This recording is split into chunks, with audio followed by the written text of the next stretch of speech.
And welcome once again to Living in the 21st Century. Joining me today is Mr. Konstantin Vinichenko, officer in the Armed Forces of Ukraine, and also is Andrew Ninka, editor-chief in the Ukraine Weekly and translator. I want to thank you both for joining me today and Living in the 21st Century. Our pleasure. Thank you very much. Він хотів сказати дуже вам дякую, що ви зараз були. Він нас привітав і сказав, що гарно вас мати тут. Неймовірно, я вам вдячний за те, що запросили на інтерв'ю, за те, що ви постійно цікавитесь війною, яка не тільки зосереджена в Україні, а це загроза для світу. І дякую, що ви підтримуєте і переживаєте за нас. He said he's extremely grateful to be here. He's extremely grateful that you have us. He is very thankful for all the help and support that the world has given Ukraine. Thank you. Thank you for joining me, and thank you for your expressions also. First, I want to ask this question to Vinichenko. Now, apparently recently, Joe Biden and Germany are giving the Ukrainians some F-16s, something that Zelensky had been trying to get for so many months now. Do you see this have a positive turn in this war? Питання щодо Байдена і Зеленського. Байдена, вибачте, і Німеччина, котра погодилися провадити Україні, давати Україні F-16. Яке є ваше враження щодо, який це буде мати імпакт на війною?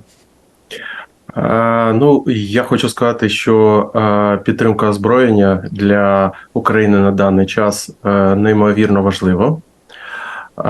Тому що зараз військо українське отримує додаткову іноземну зброю, проходить навчання, перенавчання за цей період, і ми очікуємо зміни на фронті величезні. These weapons, not just the F-16s, but all these weapons that the West has provided to Ukraine are extremely important in Ukraine's ability to defend itself, and they are extremely thankful, and he believes that they will have an extreme impact on the war.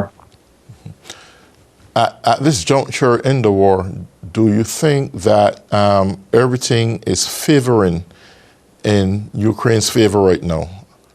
Чи зараз в цей пункт війні, чи зараз ситуація в українському, як то сказати, чи зараз позитив для України, чи зараз Україна в негативному ситуації щодо війни? Я не можу сказати про негатив і скажу про те, що це час, коли ми можемо переформатувати все наше військо, коли ми можемо зробити інші стратегічні напрямки зосереджень військо і найголовніше підготувати дуже швидко наш додатковий резерв. It's a very difficult time for the war. It's a very complicated time. Ukraine is doing everything it can right now to adapt to Western standards, to improve its military, and to make the counteroffensive successful. Хочу додати, що, по-перше, ніхто не очікував, що ворог буде використовувати всі види зброї, які заборонені спільнотою. So Ukraine didn't expect that Russia would use not just traditional weapons, but all weapons, including weapons that are illegal or banned in international conflict. Те, що Росія буде порушувати правила війни, і наш досвід, те, що ми стикнулись з хімічною зброєю, з іншою зброєю, які не використовують армії світу під час правил війни, ми тепер переосмислюємо, як діяти при таких загрозах. So because Ukraine didn't expect that Russia would use a lot of banned weapons, the Ukrainian military now has to adapt and learn how to handle banned weapons, chemical weapons, things like that, and it makes it very difficult. Yes, I reckon this was using hypersonic missiles, but my other question to you, is he using any form of technical nuclear weapons at this juncture? Can you repeat it? Is Ukraine or is Russia? No, it's Russia. It's Russia. Is Russia using any form of nuclear, technically any form of nuclear weapons? Чи Росія зараз вживає які-небудь ядерні зброї, які-небудь? Ну, я хочу сказати, що на прикладі нашого підрозділу ми останні 3 місяці тому в Бахмуті ми були уражені, наш підрозділ, хімічною зброєю. Було дійсно дуже багато використано ними зброя, яка заборонена, тобто це зброя некеровані міни, їх величезна кількість. І тому от на це потрібно дійсно підготувати особовий склад війська, аби для того, щоб захищатись і далі діяти. He said that in their experience, they have not yet encountered any nuclear capabilities, but they have, in their own personal experience, especially near Bakhmut, where his battalion was located, did encounter the use of chemical weapons. I see. Now, Andrew Ninka, you are the editor-in-chief of the Ukraine Weekly. I would believe that you have a broad scope of what's going on in your nation. Do you believe under any circumstances that Putin would say enough is enough, let's call this war an end? Or do you think he's determined, doesn't matter how long it takes, to consistently go after recapturing or trying to capture Ukraine? I think my concern is that he has dug himself into such a hole that there is no turning back for him. I think if the situation were, if the system of government in Russia were perhaps different, where you had legitimate presidential elections, he could see for himself an end route. It's an excuse for him. He could say, in essence, well, my term is coming up. I've done my job. I'm now going to move on. And he would go into retirement. And I don't think it would change much with the war, but at least you'd have someone new. I think once he has dug himself into this position, I am very concerned that he will do everything and anything in his power. And the only way to stop him is that Ukraine has to defeat him. Yes. With the F-16s given to the Ukraine right now, do you think it needs a little bit more in terms of long-range missiles that you can hit the boundaries of Russia itself? The F-16s are good because they serve a specific purpose.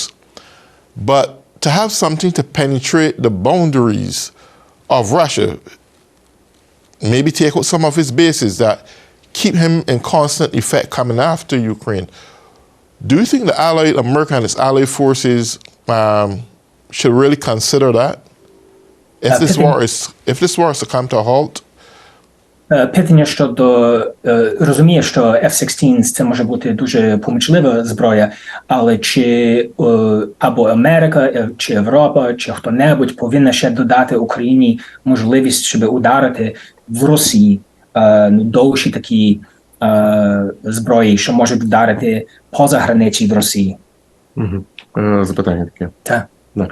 Ну, по-перше, на сьогоднішній день у нас зобов'язання перед міжнародною спільнотою не робити удари на територію Росії. So the first responsibility for Ukraine and the agreement with the international community is not to hit targets in Russia. Україна дотримується саме зобов'язання використання західної зброї по цих зобов'язаннях. And Ukraine is trying to abide, and Ukraine is abiding by those agreements with international allies to not strike targets in Russia. I'm sorry. I often wonders, and I'm speaking out of ignorance here right now.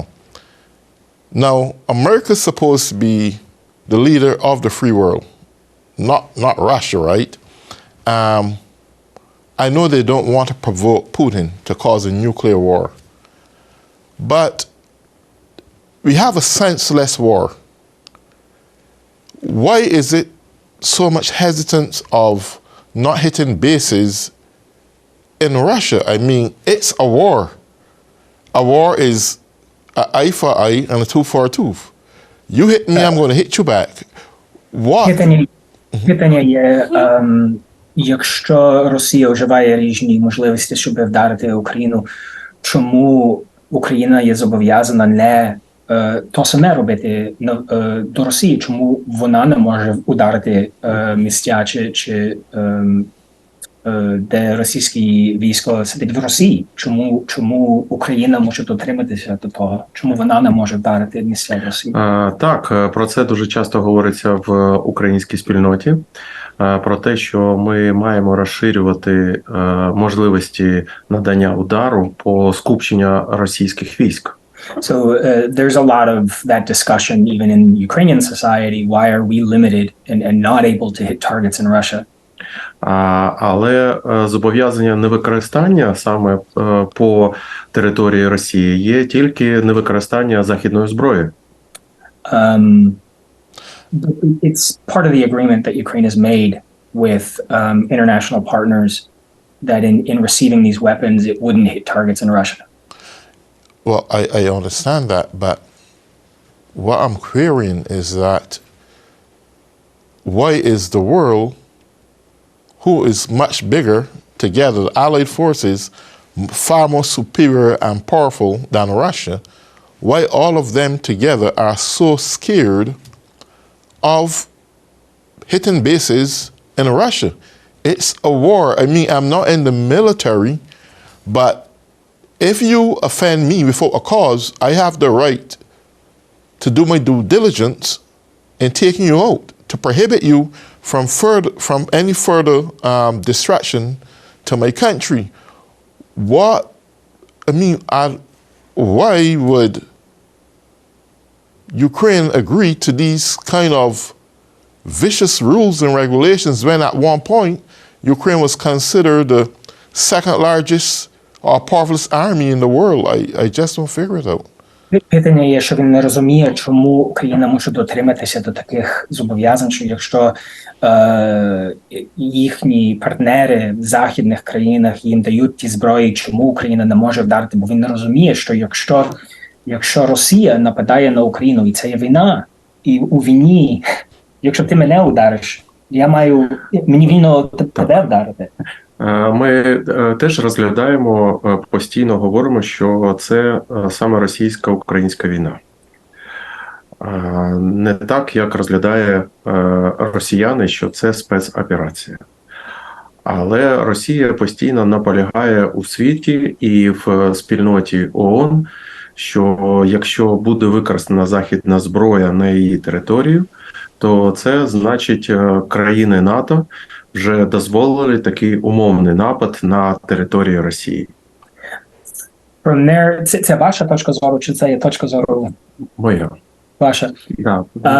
So I was just asking him to clarify if what he said was his position or Ukraine's position. He's saying his position is that if Western allies and NATO specifically are giving Ukraine these weapons and Ukraine starts hitting targets in Russia, то ви казали, якщо Україна уживає ті зброї в Росії, то ваша точка зору є, що... На території Росії, то це Росія може сприймати це як саме втручання і розв'язання війни між Росією та НАТО. So his perspective is that Russia will see that attack. Не для захисту, а для саме для ураження російської території. Yeah, that Russia will then see it as a NATO attack. And I think that is ваша тоді думка є, що це є ескаляція, чи це є...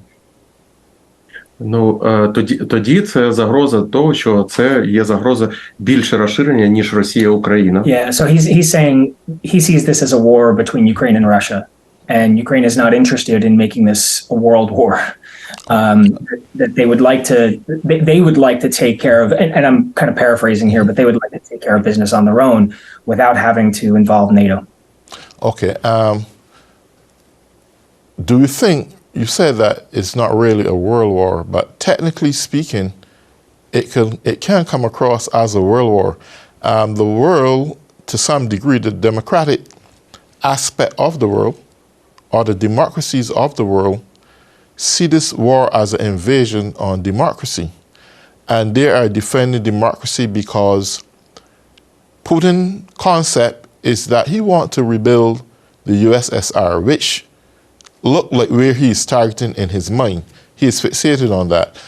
And because America and its allies are defending indirectly Ukraine, supporting it with weapons and so forth, it is a world war. Everyone is playing a role in it, directly and indirectly. The taxpayers of America and the taxpayers of Germany and other countries, they are all putting their portions behind Ukraine to facilitate their defense mechanism in this war. With that said, I can't understand why it's perceived as this Ukraine and Russia. Russia invaded the world. That's why the world is standing by Ukraine and for its principles and sovereignty. Therefore, I think that the world, and I'm not speaking, I don't have any military experience, right? So I'm speaking, and I understand the concept of not trying to provoke Russia into getting an all-out brawl and full-scale war. Russia is weak right now. I've been observing the war from the time it started, and Russia is weak to the point where he has to draft up 1 million more people, and personally I don't think he can do that. There are folks fleeing from Russia from the moment he wanted to draft people into the war. And a lot of Russians know that this war isn't really necessary. And he don't have this support. That's why he's cutting them off of the outside world and media and so forth, because he don't want them to know the truth. With that being said, though, I still believe, and it's just my opinion, I still humbly believe that the world can't see it as just Ukraine and Russia war. It's technically a world war. And I know how simple-minded the everyday person may view things or perceive things, but it is a world war.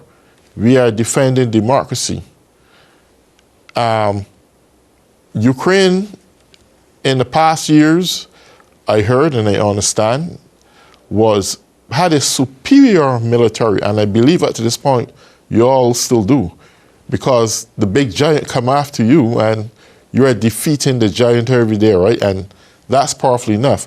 But Russia is weak. He's trying to get equipment and military equipment from other countries, second-hand equipment, and sourcing outside help. His people don't want to support him. I mean, this stands good for the Ukraine. But I know you said earlier that he dug himself in the hole where he don't want to call this war off. He want to get what he want. This may go on for years, right?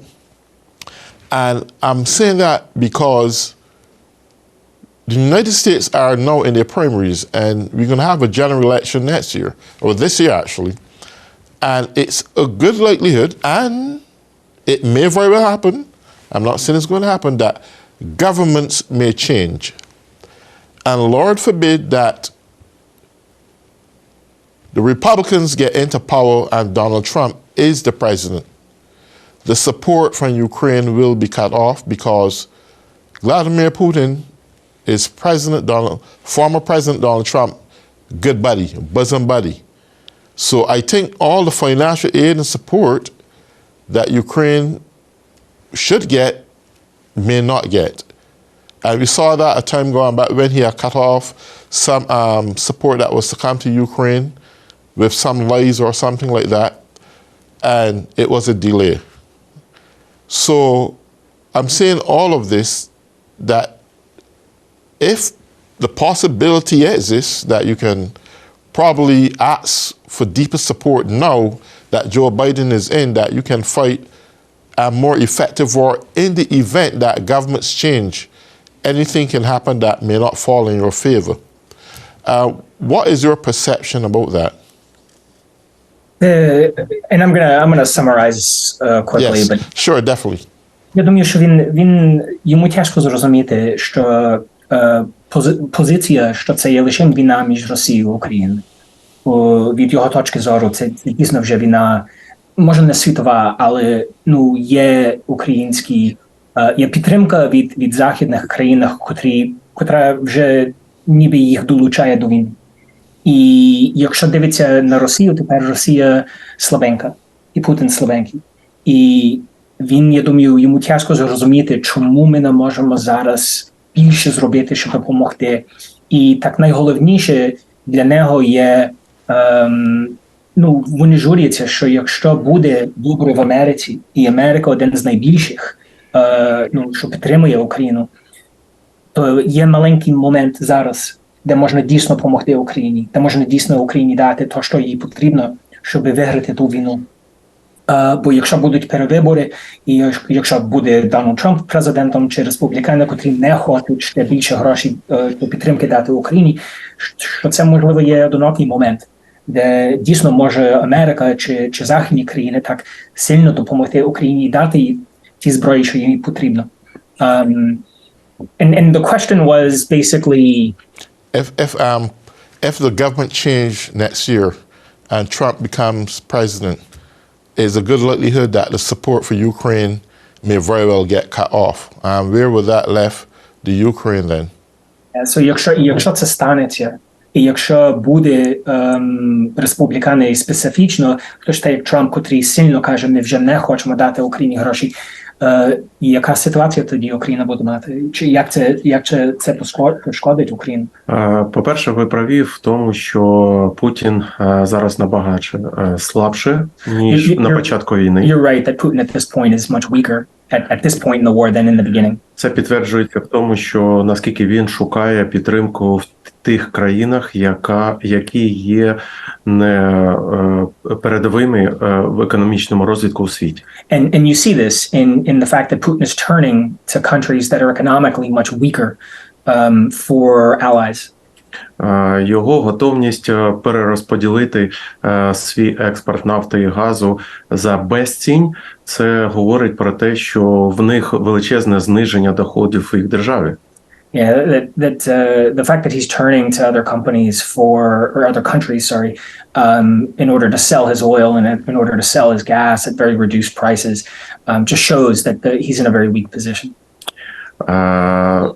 Також, щоб підтримати темп війни, який був на початку вторгнення, то Росії потрібно ще мобілізувати як мінімум додатково 500 000 ще особового складу. And in order for Russia to maintain its war effort the way and at the pace it did in the beginning of the war, it will need to mobilize about 500,000 people at this point.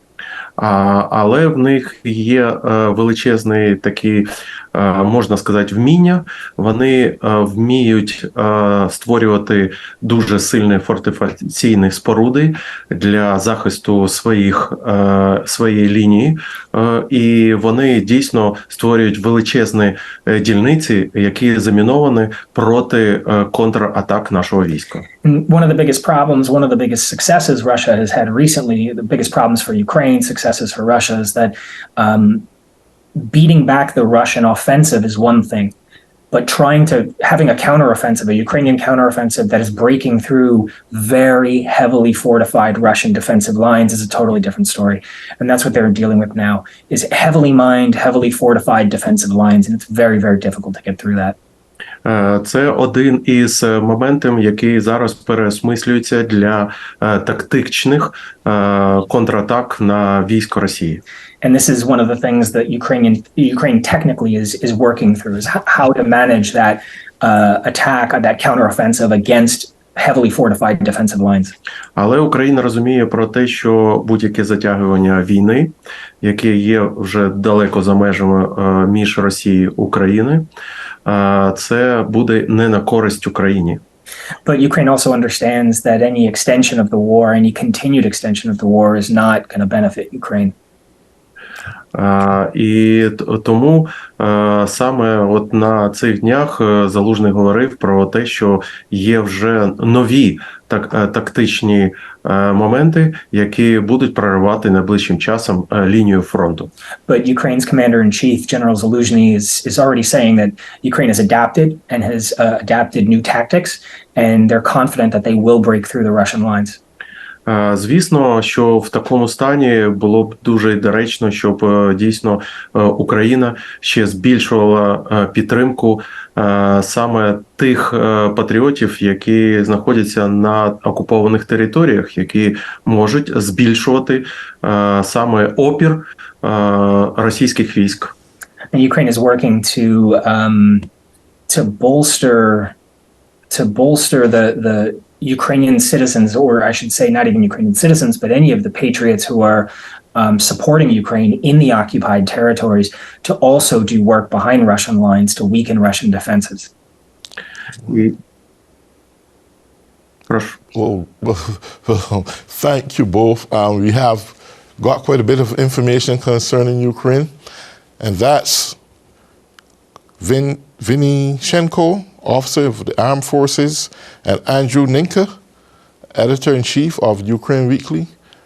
I thank you both for coming on today and enlightening us as to what's going on the ground in Ukraine. And I look forward that maybe in the future we can communicate again.